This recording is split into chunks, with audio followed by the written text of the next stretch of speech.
للعالمین والصلاة والسلام علی خاتم النبیین ان اللہ وملائکتہ یصلون علی النبی یا ایہا الذین آمنوا صلوا علیہ وسلموا تسلیما اللہم صلی علی سیدنا و مولانا محمد وعلی آل سیدنا و مولانا محمد وبارک وسلم وصلوا علی دل کی عطا گرائیوں سے پڑھی الصلاۃ والسلام علیک یا رسول اللہ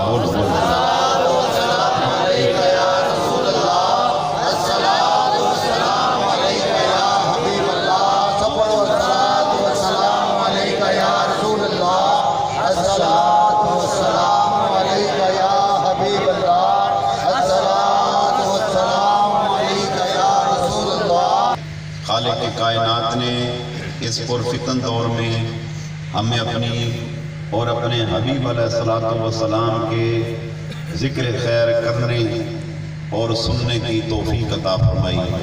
دعا کریں اللہ کریم زندگی میں ایسے لمحات میں بار بار نصیب فرمائے۔ مبارکباد کے مستحق ہیں ہمارے دوست شفیق صاحب، جنہوں نے اور ان کے پسران اور ان کے برادران جنہوں نے آج کی اس حسین اور رونق محفل پاک کا اہتمام کیا۔ دعا گو رب کریم ان کی سجائی ہوئی اس محفل کو، ان کے چراغاں کو اور ان کے پکائے ہوئے لنگر کو اپنی بارگاہ کے اندر قبول و منظور فرمائے۔ آپ سب احباب جو بھی دور و نزدیک سے تشریف لے کر آئے ہیں، تمام خواتین و حضرات کو اور پیارے بچوں کو آج کے پروگرام کی شرکت پر فقیر دل کی عطا گرائیوں سے خوش آمدید کہتا ہے۔ دعا گوں رب العزت سب دوستوں کا آنا بیٹھنا اور خرچ کرنا اپنی بارگاہ کے اندر قبول و منظور فرمائے۔ آمین۔ آباب وقت بندے کا گزر جاتا ہے، مگر آپ یقین کریں وقت اچھا ہوئی ہے جو یاد خدا اور یاد مصطفیٰ میں گزرتا ہے۔ سبحان اللہ، سبحان اللہ۔ اب آپ نے اتنی سبحان اللہ کہنی ہے، جو باہر کھڑے ہیں وہ محفل میں آ جائیں، بولو سبحان اللہ۔ صرف انتظامیہ کے 2-3 احباب کے سوا باقی دوستوں کو جلسہ گاہ میں بٹھائیں تاکہ ان کو کچھ سیکھنے کا موقع ملے۔ بآواز بلند سبحان اللہ، سبحان اللہ۔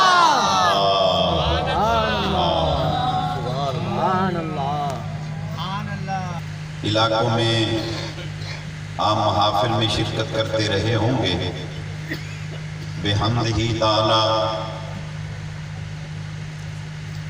ربیع الاول شریف کا جب چاند چڑھتا ہے تو عشاقان رسول کی تو سمجھے کوئی عید ہو جاتی ہے۔ سبحان اللہ۔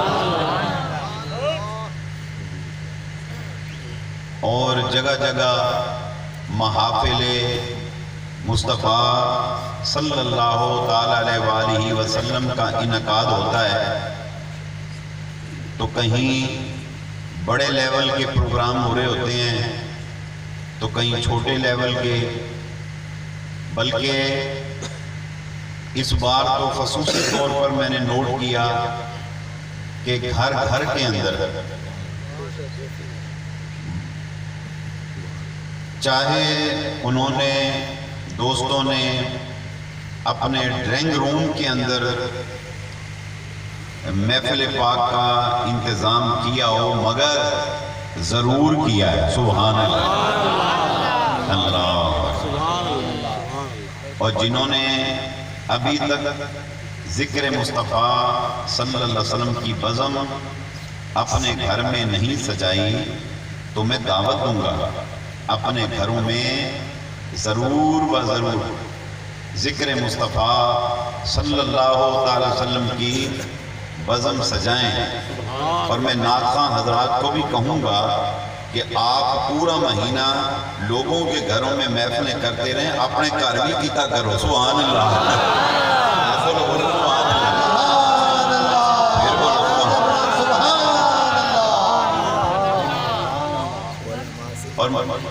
مولانا حضرات کو بھی چاہیے، پیران عظام کو بھی چاہیے کہ اپنے گھروں کے اندر وہ بھی محافل کا انعقاد کریں۔ فضیلتیں لوگوں کو بتائی جاتی ہیں، ہمارے بیانات کو سن کے لوگ جو ہیں وہ محافل کا انعقاد کرتے ہیں۔ اگر ہم خود نہیں کریں گے تو ہماری گفتگو میں کہاں اثر ہوگا؟ تو گفتگو کے اندر اثر اس شخص میں کی زبان میں ہوتا ہے جو خود باعمل ہوتا ہے۔ سبحان اللہ۔ تو بزم رسول سجایا کریں، وہاں ذکر مصطفیٰ کیا کریں۔ سبحان اللہ۔ ذکر خدا بھی اور ذکر مصطفیٰ بھی۔ اس لیے کیا کسی شاعر نے لکھا، یہ نام کوئی کام بگڑنے نہیں دیتا، یہ نام کوئی کام بگڑنے نہیں دیتا، بگڑے بھی بنا دیتا ہے یہ نام محمد۔ سبحان اللہ۔ جیسے شفیق صاحب نے محفل سجائی ہے، میں بھی ایسے سجاؤں۔ اللہ توفیق دے، ضرور ایسی بڑی محافل کا انعقاد کیا کریں۔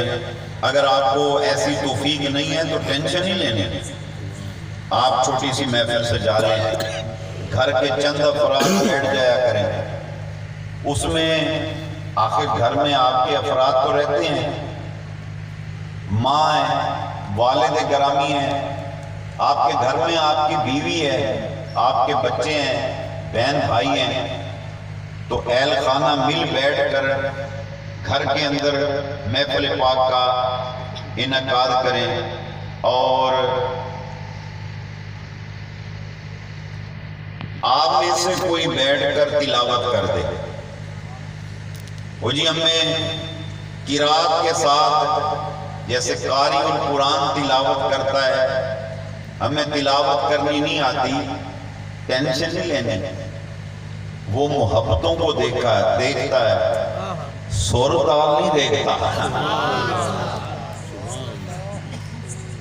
سادہ لفظوں میں پڑھ دے، بسم اللہ الرحمن الرحیم، انا اعطیناک الکوثر فصل لربک وانحر ان شانئک هو الابتر۔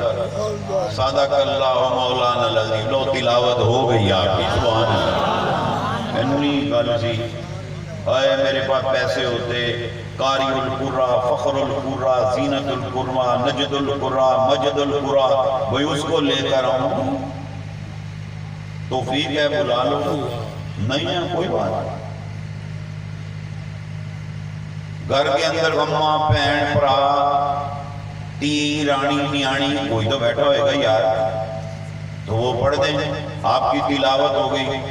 اور اس کے بعد کوئی بندہ دروشی پڑھا دے، صلی اللہ سیدنا صلی اللہ محمد۔ سبحان اللہ۔ آپ کو اس طرح بھی نہ آئے جیسے ہے آپ پڑھا دیں۔ کلمہ شریف تو آتا ہوگا آپ کو، اگر کلمہ بھی نہیں آتا تو پھر میں کہوں گا بہت بڑی بدبختی ہے یہ، کہ رسول کونین صلی اللہ علیہ وسلم نے فرمایا کہ کلمے کو بار بار دہرایا کرو۔ کس لیے فرمایا؟ یہ کلمہ ایمان کو جدید کر دیتا ہے، نیا کر دیتا ہے اور تر و تازہ کر دیتا ہے۔ سبحان اللہ۔ کلمہ، وہ کلمہ کہ جس کو دہراتے ہوئے شرم آتی ہے، پڑھتے ہوئے شرم آتی ہے، وہ کلمہ کہ جب ہم نماز جمعہ پڑھتے ہیں، مولانا سلام پھیرنے کے بعد پھر کیا کہتے ہیں؟ افضل الذکر۔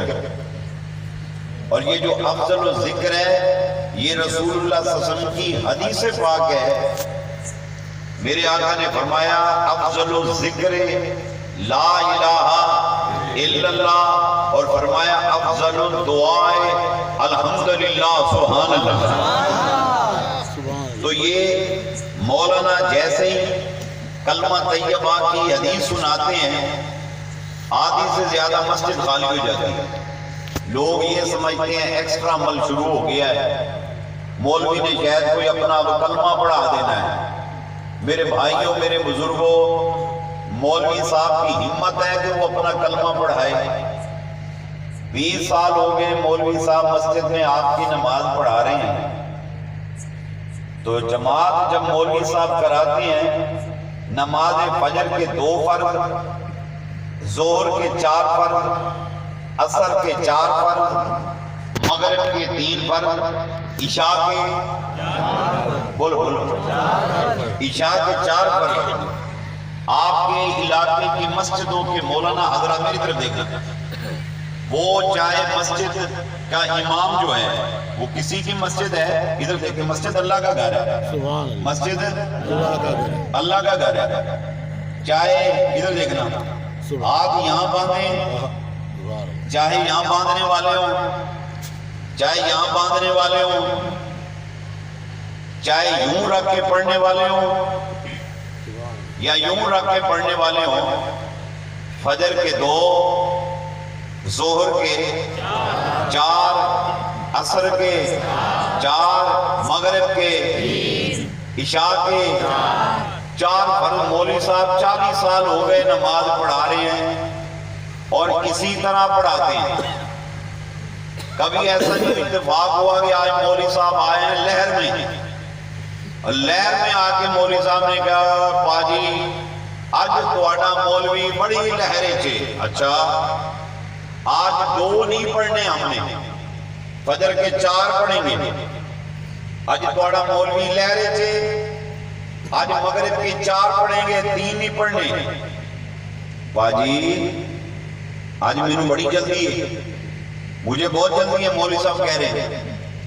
میں نے نا بڑی مشکل سے ٹائم نکالا ہے، ظہر کی 2 پڑھاؤں گا، عصر کی 2 پڑھاؤں گا، آج یار میں بڑا تھک گیا ہوں، عشاء کی میں نے 2 پڑھنی ہے، میں نے 4 نہیں پڑھنی۔ کبھی اتفاق ہوا ہے مولوی صاحب نے ایسا کہا؟